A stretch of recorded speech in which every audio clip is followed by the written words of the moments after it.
7th class के बच्चों, आज हम अध्याय 8 पढ़ेंगे और इसमें क्या है, पवन के बारे में जानेंगे, तूफान और चक्रवात क्या है ये जानेंगे।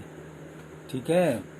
पवन बेटा एक तरीके से जिस हवा जब तेज चलती है तो उसी को पवन भी कहते हैं। हवा जो है, हाँ, और जब कंट्रोल से बाहर हो जाए, बहुत तेज रफ्तार में हो, हाँ, अस्त व्यस्त हो जाए, वस्तु को इधर से उधर पेड़ पौधे उखड़ जाए, तो इसको क्या कहते हैं, तूफान है, या आंधी भी उसको बोलते हैं हिंदी में, पर्यायवाची शब्द है ये। और फिर एक और है जो गोलाकार स्थिति में कुंडली के रूप में घूमती हुई हवा, हाँ, जो बवंडर के रूप में उठती है, ठीक है, उसको हम चक्रवात का नाम लेते हैं, कहते हैं। लेकिन इसे हम यूं ही समझते हैं, मतलब यूं बोलचाल की भाषा में। अब आप पढ़ेंगे अध्याय के रूप में, चैप्टर के रूप में, हाँ, समझ इसकी सच्चाई को जानेंगे। बेटा पृथ्वी पर जो है, ये पूरे देश में, या वो जो पहाड़, नदी, हाँ, और कहीं की जलवायु अलग अलग है, तो उस दौरान हमारे को तरह तरह की जानकारी मिलती है कि कहाँ क्या हो रहा है, तो वो जानो। गतिशील वायु को ही हम क्या कहते हैं, पवन। ठीक है। और पवन हमेशा अधिक वायु दाब वाले क्षेत्र से कम वायु दाब वाले क्षेत्र की तरफ प्रवाह करती है। ये इसका नियम है बेटा। ठीक है। वायु दाबों के मध्य में जितना अधिक अंतर होगा, पवन का वेग भी उतना ही अधिक होगा, और जब अधिक होगा तो फिर वही पवन का दूसरा नाम बदल जाएगा, तूफान बन जाना, तूफान हो जाना का कहना। या आंधी, जो कि तुम देखते हो समुद्र में पानी की लहरें, काफी ऊंची ऊंची लहरें होती है, 12 फीट 10 फीट 8-10 फीट तक ऊंची ऊंची लहरें होती है। यहाँ तक कि समुद्री जहाज जो एक देश से दूसरी तरफ जा रहे होते हैं, मछुआरे जो हैं, उनको बड़ा कठिन परिश्रम करना पड़ता है अपने जीवन को बचाने के लिए। यहाँ तक कि उसमें लहरें जो हैं, कई बार तो समुद्री जहाज को पलट भी देती है, बड़ा मुश्किल हो जाता है उस वैसी परिस्थिति। तो यह कब होता है, जब वायु दाबों के मध्य उनका जब अधिक अंतर हो जाता है। ठीक है। अब हम आगे पढ़ें बेटा। भूमध्य रेखीय क्षेत्र, आप लोग भूगोल के भी विद्यार्थी हो, तो उसमें भी आपको पता होगा भूमध्य रेखा किसको कहते हैं। गोलाकार के बीचों बीच एक जो रेखाएं होती है, भूमध्य रेखीय क्षेत्र कहलाती है बेटा। उस क्षेत्र के समीप सूर्य से अधिकतम ऊष्मा प्राप्त होती है, और इससे पृथ्वी की जो सतह है, यानी धरती के समीप की जो वायु है वो गर्म हो जाती है। और जब गर्म होने पर वायु किधर उठती है, ऊपर की ओर, ऊपर चढ़ती है, ऊपर की ओर चली जाती है।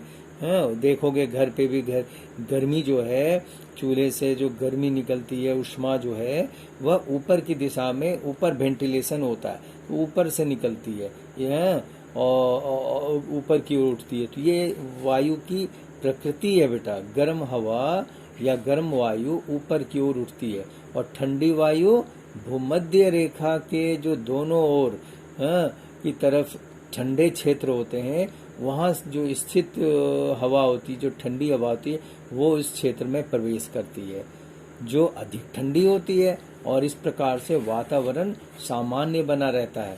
ठीक है बेटा। पवन प्रवाह की दिशा दक्षिण, उत्तर दक्षिण या दक्षिण से उत्तर की तरफ होती है। ठीक है। यही प्रवाह होती है पवन की कैसी होती है, दक्षिण से उत्तर से दक्षिण या दक्षिण से उत्तर, ये इसकी दिशा होती है।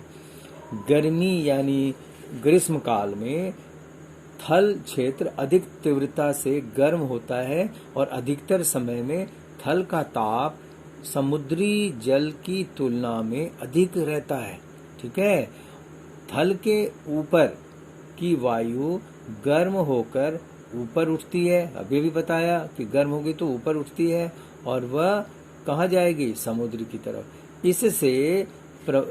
इससे क्या होता है, प्रवाह समुद्र से थल की तरफ पवन प्रवेश करती है, यही मानसूनी हवा है बेटा, इसी को हम मानसूनी पवन कहते हैं। यही सर्दियों में यानी शीतकाल में पवन के प्रवाह की दिशा विपरीत हो जाती है, अर्थात ये पवनें थल से समुद्र की ओर बहना शुरू कर देती है। समुद्रों की तरफ से आने वाली पवन अपने साथ जलवाष्प लेकर आती है, जिसके कारण वर्षा होती है। ठीक है, अब हम जानते हो मानसून के बारे में, तो मानसूनी जो ये है, ये भी इसी प्रकार से जल के कण यानी जलवाष्प के रूप में जल के कण जो है वो वहां से बादल के रूप में बदलना शुरू हो जाती है। ताप बढ़ने के कारण ऊपर उठती हुई पवन प्रबल हो जाती है, मतलब ताकतवर हो जाती है। जल को द्रव्य से वाष्प अवस्था में बदलने के लिए ऊष्मा की आवश्यकता पड़ती है। होता है या नहीं होता? पतीले में पानी है, गर्म करो तभी तो वो भाप बनकर ऊपर उठती है। तो जल को द्रव्य से वाष्प अवस्था में बदलने के लिए क्या चाहिए? ऊष्मा की आवश्यकता होता है। ऊष्मा मतलब हीट, गर्मी पड़ती है। ऊष्मा के जो समीप की जो वायु है गर्म हो जाती है। गर्म होकर वायु ऊपर की ओर उठती है, जिससे उस क्षेत्र की जो वायु दाब है कम हो जाती है। परिणाम स्वरूप यानी क्या परिणाम होता है कि उच्च वेग की वायु की परतें कुंडली के रूप में, गोलाकार कुंडली के रूप में गति करते हुए आती है या गति करने लगती है, और मौसम की यह स्थिति ही चक्रवात कहलाती है। चक्रवात यानी कुंडली के रूप में गोलाकार रूप में घूमती हुई हवा, बहुत तेज होती है, बहुत जबरदस्त है।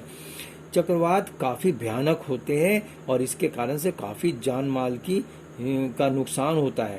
तेज वेग से चल रही पवनें समुद्र के जल को तटों की ओर ढकेलती है, यानी समुद्र की जो हवा या ये है लहरें, वो फिर किनारे तटों की तरफ आती है, ढकेलती हुई आती है, जिससे बहुत तेज रफ्तार में हवा होने के कारण, आंधी जैसी हवा होने के कारण, जिससे संपत्ति एवं जीवन की बहुत हानि होती है। चक्रवात अपने साथ अति उच्च वेग की पवनें लाती है, जो वृक्षों को उखाड़ फेंकती है। संचार माध्यम यानी टेलीफोन तार, बड़े बड़े जो पोल वगैरह होते हैं, खंबे होते हैं, सब उखड़ जाते हैं। बिजली के खंबे, घरों की संपत्ति भी बेटा बहुत नष्ट हो जाती। कार, मोटर गाड़ी, ये सब अस्त व्यस्त संपत्तियों की हानि होती है। हाँ बेटा, तो ये है चक्रवात, यही आपको जानना था बेटा। यही चीज टॉर्नेडो भी होता है, जो आगे जाकर जो हमारे देश में नहीं आते, बहुत कम होते, इनकी रफ्तार बहुत कम होती है। टॉर्नेडो हमारे देश में बहुत कम ही आते, नहीं के बराबर, कभी कभी ही सुनने को मिलती है। यह कीप मतलब होता है ना, जैसे कीप मतलब नीचे पतली और ऊपर फैली हुई सी कीप, जैसे हम किसी बर्तन में जो वो होता है बेटा तेल डालने के लिए वो कीप का इस्तेमाल करते हैं, तो वही कीप उसी तरह की रचना दिखती है। कैसा? आकाश से लेकर नीचे, मतलब आकाश से नीचे पृथ्वी तल की ओर दिखती है। यह कीप के आकार के बादल होते हैं, और ये विदेशों में ही अधिकतर वेस्टर्न कंट्री की तरफ, जहाँ दूसरी देश में ही देखने को मिलती है, जो विनाशकारी होते हैं। इनकी रफ्तार 300 किलोमीटर प्रति घंटे की होती है, बहुत वहां जान माल की हानि होती है। बच्चों, आपको ये जो आप को दिया गया अध्याय है, चैप्टर, वो आपको इन सब चीजों से रूबरू जानकारी होने के लिए दिया गया है कि आपको इससे किस प्रकार सुरक्षा हमें करनी चाहिए। जो समुद्र के किनारे जो लोग बसे हुए हैं, तो उनकी सुरक्षा के लिए हमें क्या क्या उपाय करने चाहिए।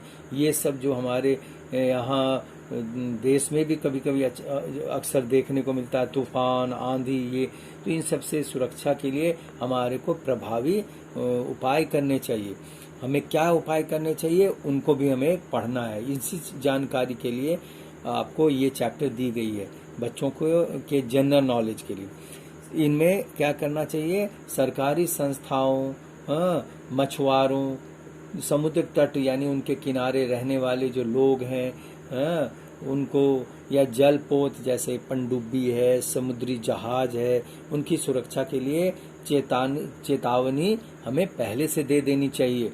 जैसे ही, क्योंकि हमारे पास इनकी सुविधा है, हमारे देश से के अपनी बनी हुई बेटा उपग्रह है, रडार सिस्टम है, हाँ, जो इन सब चीज़ों को पहले से ही तस्वीर भेज देती है और मौसम विभाग के वैज्ञानिकों को जानकारी मिल जाती है।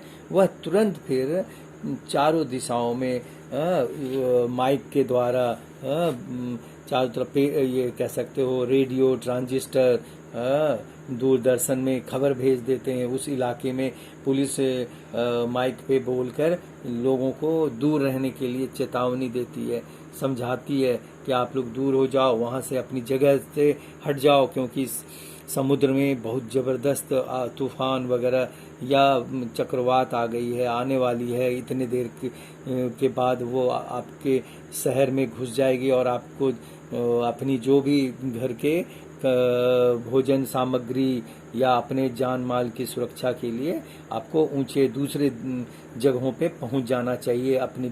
तो ये चेतावनी करनी चाहिए। रडार जो है वह हमें उस पूरी खबर देती है, उपग्रह से सारी जानकारी हमें मॉनिटरिंग हो जाती है। हमें मौसम विभाग द्वारा यह समय समय पे सचेत करना चाहिए, जिससे जनता जो है वो अपने जान माल की रक्षा करे। आपातकालीन स्थिति होती है ना, जब ऐसी स्थिति आती है, कभी बहुत ज़बरदस्त बाढ़ आ जाती है चारों तरफ, या कभी भूकंप हो जाती है, तो उसी को कहते हैं आपातकालीन स्थिति। तो ऐसे समय में क्या तैयार रखना चाहिए? अग्निशामक, कहीं आग लग जाए तो उसे बुझाने के लिए अग्निशामक दल तैनात रहते हैं। हाँ, वो अलर्ट हो जाते हैं, वो चौकन्ना हो जाती है, पुलिस चौकन्ना हो जाती है। अस्पताल में जहाँ चिकित्सालय है, जहाँ डॉक्टर वगैरह हैं, हाँ, वो सब तैयार हो जाते हैं ऐसे समय पे कि जनता आएगी उनकी रक्षा के लिए। भोजन की व्यवस्था, क्योंकि बेटा जब लोगों का घर इधर उधर हो जाएगा तो फिर क्या होगा? फिर भोजन, खाने पीने, जान माल की हानि होती है, बच्चे, तो उनके लिए भोजन व्यवस्था वगैरह की तैयारी रखनी चाहिए। तो बेटा इस चैप्टर में मुख्य रूप से बस इन्हीं सब चीज़ों के बारे में आपको जानना है, और यह आप चैप्टर को और अच्छी तरीके से पढ़ो, बुक में है, और पढ़ के समझो, और जब ना समझ आए तो फिर मेरे से पूछो। हाँ, और बेटा इनके क्वेश्चन आंसर्स को अपनी फेयर कॉपी में करेंगे। इस चैप्टर के जो आपने क्या सीखा, तो इस चैप्टर को उसके काम भी करने हैं आपको अपने फेयर कॉपी में। ओके बेटा, पढ़ाई कीजिए घर पे अच्छी तरीके से, ठीक है?